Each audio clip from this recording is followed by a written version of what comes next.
പ്രധാനമന്ത്രി നരേന്ദ്രമോദി കന്യാകുമാരി വിവേകാനന്ദ പാറയിൽ എത്തി എന്ന ഏറ്റവും പുതിയ വിവരമാണ് ഇപ്പോൾ വരുന്നത്. വി എ ഗിരീഷ് വിശദാംശങ്ങളുമായി. ഗിരീഷ്, പ്രധാനമന്ത്രി വിവേകാനന്ദ പാറയിൽ എത്തിയിരിക്കുന്നു. ഇനിയിപ്പോൾ ധ്യാനത്തിലേക്ക് കടക്കുകയാണോ?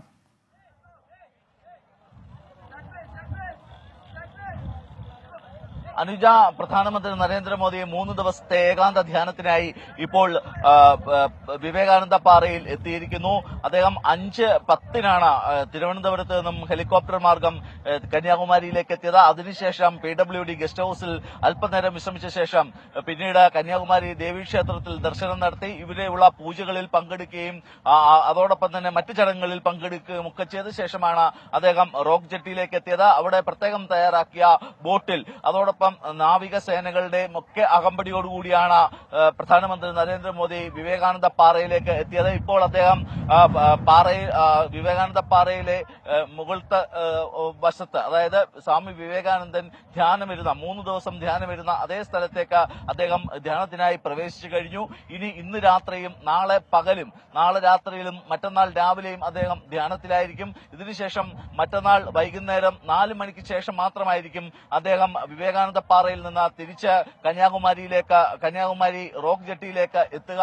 ഇത് വളരെ വിപുലമായ സുരക്ഷാ ക്രമീകരണങ്ങൾ ഇതിനായി ഇപ്പോൾ തയ്യാറാക്കിയിട്ടുണ്ട്. കന്യാകുമാരിയും പരിസരവും എല്ലാം തന്നെ പോലീസിന്റെയും അതോടൊപ്പം തന്നെ അർദ്ധസൈനിക വിഭാഗങ്ങളുടെയും പഴുതടച്ച സുരക്ഷയിലും സംരക്ഷണയിലുമാണ്. അതോടൊപ്പം 2000-ഓളം പോലീസുകാരെയാണ് ഈ പ്രധാനമന്ത്രിയുടെ 3 ദിവസ സന്ദർശനവുമായി ബന്ധപ്പെട്ട് കന്യാകുമാരിയിൽ വിന്യസിച്ചിരിക്കുന്നത്.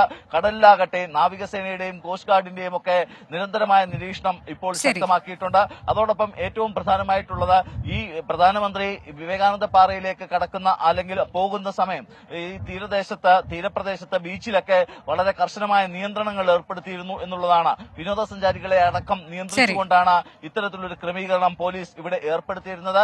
ഏതായാലും നേരത്തെ കോൺഗ്രസ് ചില ആരോപണങ്ങളൊക്കെ ഉന്നയിച്ചിരുന്നു. കാരണം ഈ തെരഞ്ഞെടുപ്പ് പരസ്യപ്രചരണം അവസാനിച്ചതിന് ശേഷം ദേശീയ ശ്രദ്ധ, മാധ്യമങ്ങളുടെ ശ്രദ്ധ മുഴുവൻ തന്നിലേക്ക് ആകർഷിക്കാനുള്ള ഒരു ശ്രമമാണ് പ്രധാനമന്ത്രി നടത്തുന്നത് എന്ന ആരോപണമൊക്കെ കോൺഗ്രസ് ഉന്നയിച്ചിരുന്നു. പക്ഷേ ഇപ്പോൾ നരേന്ദ്രമോദി അതിനെയെല്ലാം ശരി, വിവേകാനന്ദ പാറയിലേക്ക് നരേന്ദ്രമോദി എത്തിയിരിക്കുന്നു. അദ്ദേഹം 2 ദിവസത്തെ ഏകാന്ത ധ്യാനത്തിലേക്ക് കടക്കുകയാണ്. ശനിയാഴ്ച വൈകിട്ടാണ് മടങ്ങിപ്പോക്ക്. വിധി ദിനത്തിൽ 24 മാജിക് ജൂൺ 4 ചൊവ്വാഴ്ച രാവിലെ 5 മണി മുതൽ 24-ൽ.